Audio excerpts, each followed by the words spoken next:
Hello दोस्तों, मेरा नाम सुनील रंजन है और मैं इंग्लिश टीचर हूँ। अभी मैं आपके लिए द थीफ स्टोरी जो रस्किन बॉन्ड द्वारा लिखित कहानी है उसका हिंदी रूपांतर लेकर आया हूँ। तो पहले मैं आपको कहानी के विषय में और उसके लेखक के विषय में बता दूँ। दोस्तों, द थीफ स्टोरी अर्थात चोर की कहानी के लेखक रस्किन बॉन्ड हैं। वे ब्रिटिश मूल के एक भारतीय लेखक हैं। वे अपने परिवार के साथ लैंडोर, मसूरी में रहते हैं। भारत में बाल साहित्य के विकास में उनकी महत्वपूर्ण भूमिका को the Indian council for child education ने भी माना है। उनके उपन्यास our trees still grow in Dehra के लिए उन्हें 1992 में साहित्य अकादमी अवार्ड दिया गया। उन्हें 1999 में पद्मश्री और 2014 में पद्म भूषण से पुरस्कृत किया गया। यह कहानी 15 वर्ष के किशोर चोर के विषय में है जो हर महीने अपना नाम बदल लेता है पुलिस और उसे काम देने वाले पुराने मालिकों से बचने के लिए। इस बार उसने अपना नाम हरि सिंह रखा है। इस कहानी में दूसरे व्यक्ति 25 वर्ष के एक लेखक अनिल हैं। चोर अनिल से मिलता है और उनसे पूछता है कि क्या वह उनके लिए काम कर सकता है। इस कहानी में पता चलता है कि कैसे चोर एक चोरी करके अनिल को धोखा देता है, लेकिन बाद में अपनी गलती महसूस कर वापस आकर चुपके से उनके पैसे लौटा देता है। लेखक अनिल की सरलता और सुंदर व्यवहार से उस चोर को अपनी गलती का एहसास होता है और उसे वापस लौटने की प्रेरणा देता है। तो दोस्तों, अब मैं टेक्स्ट के हिंदी रूपांतर पर आता हूँ और मैं हिंदी रूपांतर, आप टेक्स्ट को देखेंगे तो आपको समझ में आ जाएगा। तो मैं प्रारंभ करता हूँ। मैं उस समय भी चोर था जब मैं अनिल से मिला। यद्यपि मैं सिर्फ 15 वर्ष का था, मैं अनुभवी, कुशल और सफल था। अनिल एक कुश्ती के दंगल को देख रहे थे जब मैं उनसे मिला। वे लगभग 25 वर्ष के लंबे दुबले व्यक्ति थे। वे सीधे साधे, दयालु और मेरे उद्देश्य के बिल्कुल उपयुक्त थे। मेरा भाग्य उन दिनों मेरा साथ नहीं दे रहा था और मुझे लगा कि संभवतः मैं उस युवक का विश्वास जीत सकूंगा। आप तो स्वयं एक पहलवान की तरह थोड़ा दिखते हैं, मैं बोला। थोड़ी खुशामद दोस्ती करने में मदद करती है। तुम भी तो दिखते हो, उन्होंने जवाब दिया, जिससे कुछ पल के लिए मेरा जोश ठंडा पड़ गया, क्योंकि उन दिनों मैं थोड़ा दुबला था। हाँ, मैं थोड़ी कुश्ती करता तो हूँ, मैंने विनम्रता से कहा। तुम्हारा नाम क्या है? हरि सिंह, मैंने झूठ बोला। मैं हर महीने एक नया नाम रख लेता था। वह मुझे पुलिस और मेरे पुराने मालिकों से बचाए रखता था। इस परिचय के बाद अनिल ने तेल पिलाए हुए पहलवानों के दहाड़ने एक दूसरे को उठाकर फेंकने के विषय में बात की। मेरे पास बोलने के लिए कुछ विशेष नहीं था। अनिल चले गए। मैं उनके पीछे पीछे गया। फिर से नमस्ते, वे बोले। मैंने उन्हें अपनी अत्यंत ही मोहक मुस्कान दी और बोला, मैं आपके लिए काम करना चाहता हूँ, लेकिन मैं तुम्हें पैसे नहीं दे सकता। उस पर मैंने 1 मिनट सोचा। शायद मैं अपने शिकार को समझने में गलती की थी। क्या आप मुझे खाना दे सकते हैं? क्या तुम खाना बना सकते हो? मैं खाना बना सकता हूँ, मैं फिर झूठ बोला। यदि तुम खाना बना सकते हो तो शायद मैं तुम्हें खाना खिला सकता हूँ। जमुना स्वीट शॉप के ऊपर अपने कमरे में ले जाकर उन्होंने मुझसे कहा कि मैं बालकनी में सो सकता हूँ, लेकिन उस रात जो खाना मैंने बनाया वह बहुत ही बुरा बना होगा, क्योंकि अनिल ने उसे एक आवारा कुत्ते को दे दिया था और मुझे चले जाने को कहा। लेकिन मैं अत्यंत ही मोहक मुस्कान लिए उनके आसपास चक्कर लगाता रहा और वे अपने को हंसने से नहीं रोक पाए। बाद में उन्होंने मेरे सिर को थपकी दी और चिंता नहीं करने के लिए कहा कि वे मुझे खाना बनाना सिखाएंगे। उन्होंने मुझे अपना नाम भी लिखना सिखाया और कहा कि वे जल्दी ही मुझे अपना पूरे वाक्य लिखना और अंकों को जोड़ना भी सिखाएंगे। मैं कृतज्ञ था। मैं जानता था कि एक बार एक पढ़े लिखे व्यक्ति की तरह लिख सका तो मेरे आगे बढ़ने और कुछ कर पाने की कोई सीमा नहीं रहेगी। अनिल के साथ काम करने में बहुत आनंद आता था। मैं सुबह में चाय बनाता था और उसके बाद दिन भर सामान खरीदने में अपना समय लगाता था और प्रायः प्रतिदिन 1 रुपया का मुनाफा कमाता था। मुझे लगता है कि वे जानते थे कि मैं इस तरह से थोड़े पैसे बनाता था, लेकिन वे परवाह नहीं करते दिखते थे। अनिल नियमित रूप से पैसा कमाते थे। अनिल अनियमित रूप से पैसा कमाते थे। सॉरी दोस्तों, अनिल अनियमित रूप से पैसा कमाते थे। किसी सप्ताह वे उधार ले लेते थे और अगले सप्ताह दे देते थे। वे अपने अगले चेक का इंतजार करते रहते थे, लेकिन वह जैसे ही आता था वे जश्न मनाने बाहर निकल जाते थे। लगता है वे पत्रिकाओं के लिए लिखते थे।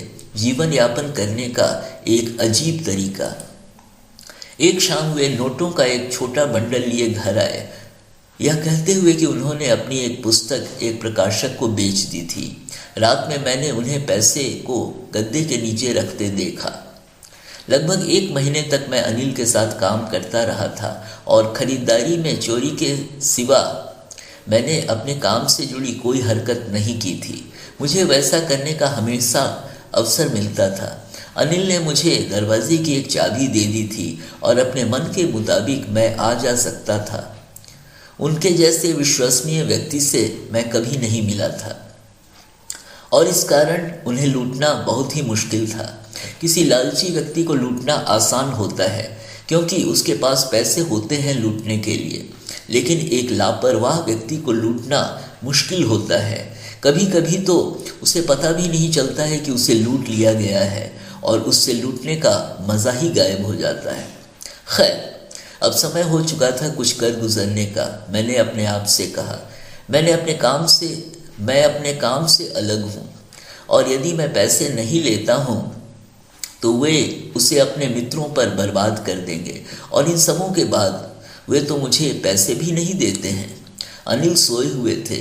सूरज की एक किरण बालकनी से होते हुए बिस्तर पर पड़ रही थी।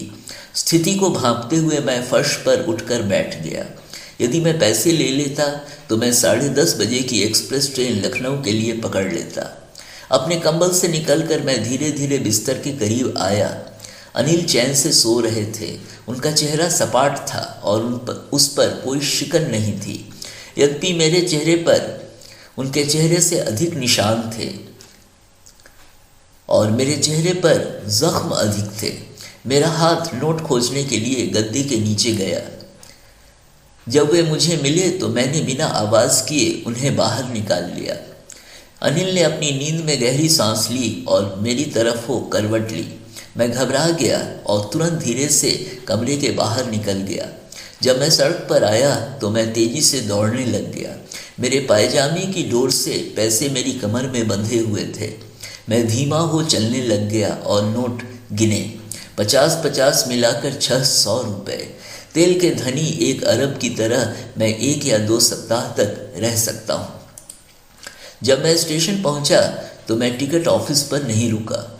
मैंने अपने जीवन में टिकट कभी नहीं खरीदा था, बल्कि सीधा प्लेटफॉर्म पहुंचा। लखनऊ एक्सप्रेस बस बाहर निकल ही रही थी। ट्रेन को अभी भी गति पकड़नी थी और मुझे उसके किसी भी डिब्बे में छलांग लगाकर अंदर जाना था, लेकिन किसी कारण से मैं हिचका। मैं कह नहीं सकता और जाने का अवसर मैंने खो दिया। ट्रेन के चले जाने के बाद मैंने अपने को उस वीरान जगह पर वीरान और अकेला खड़ा पाया। मुझे समझ में नहीं आया कि मैं रात कहाँ बिताऊं। मेरे कोई मित्र नहीं थे क्योंकि मुझे लगता था कि मित्र मदद के बजाय अधिक परेशानी होते हैं और मैं किसी को संदेह में नहीं डालना चाहता था। स्टेशन के नज़दीक किसी छोटे होटल में ठहर कर जिसे मैं सचमुच जानता था वे वह व्यक्ति थे जिन्हें मैंने लूटा था। स्टेशन से निकलकर मैं धीरे धीरे चलते हुए बाजार से होकर गुजरा। एक चोर के रूप में अपने छोटे कार्यकाल में मैंने लोगों के चेहरों की पढ़ाई की थी जब उनकी चीज़ें चोरी हो जाती थी। लालची व्यक्ति के चेहरे पर डर दिखता था, धनी व्यक्ति के चेहरे पर गुस्सा और गरीब व्यक्ति के चेहरे पर स्वीकार करने का भाव। लेकिन मैं जानता था कि अनिल को जब चोरी का पता चलेगा तो उनके चेहरे पर सिर्फ थोड़ी उदासी होगी, पैसे के जाने की नहीं बल्कि विश्वास के टूटने की। मैंने अपने को एक मैदान में पाया और एक बेंच पर बैठ गया। रात बहुत ठंडी थी, नवंबर की शुरुआत थी और एक हल्की फुहार ने मेरी बेचैनी बढ़ा दी। जल्दी ही मूसलाधार बारिश होने लग गई। मेरी शर्ट और मेरा पैजामा मेरे शरीर से चिपक गए और एक ठंडी हवा ने बारिश की फुहार मेरे चेहरे पर फेंक कर दे मारी। मैं वापस बाजार गया और घंटा घर की शरण में बैठ गया। घड़ी ने आधी रात का समय बताया। मैंने नोटों को छुआ, बारिश के कारण वे गीले हो गए थे। अनिल का पैसा। सुबह में उन्होंने संभवतः मुझे 2 या 3 रुपए सिनेमा देखने जाने के लिए दिए थे, लेकिन अब मेरे पास पूरे थे। न मैं उनका खाना बना सका था, न बाजार गया था और न ही पूरे वाक्यों को बनाना ही सीखा था। चोरी की उत्तेजना में मैं उनके विषय में भूल गया। मैं जानता था कि पूर्ण वाक्य एक दिन मुझे कुछ 100 रुपयों से एक दिन मैं कुछ 100 रुपयों से अधिक कमा सकूंगा। चोरी करना एक आसान काम था और कितनी बार बिल्कुल आसानी से पकड़े जाने की तरह सरल था, लेकिन सचमुच में एक बड़ा बुद्धिमान और सम्माननीय व्यक्ति बनने की बात ही कुछ और थी। मुझे अनिल के पास चले जाना चाहिए, मैंने अपने को कहा, पढ़ने और लिखने के लिए ही सही। कुछ घबराते हुए मैं वापस कमरे को भागा, क्योंकि कुछ चुराना बहुत ही आसान था, उसे बिना किसी की जानकारी के लौटाने की अपेक्षा। मैंने चुपचाप दरवाज़ा खोला और बादलों वाली चांदनी रात में रास्ते में खड़ा हो गया। अनिल अभी भी सोए हुए थे। मैं धीरे से बिस्तर के सिरहाने की तरफ नोटों को अपने हाथ में लिए सरका। मैंने उनकी सांस को अपने हाथ पर महसूस किया।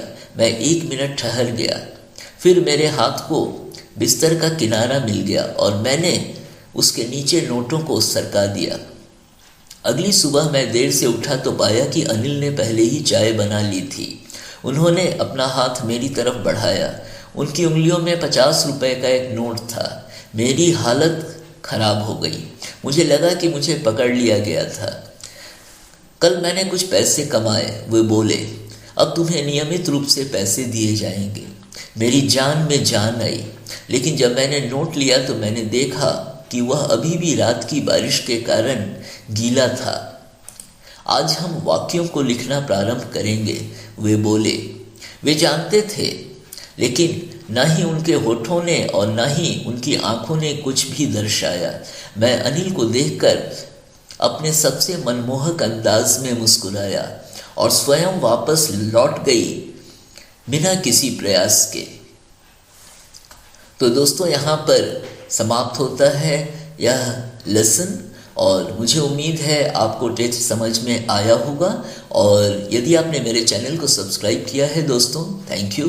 यदि आपने नहीं किया है और यदि आप करते हैं तो मैं आपके लिए समय समय पर अच्छे वीडियोस बनाकर लाता रहूँगा।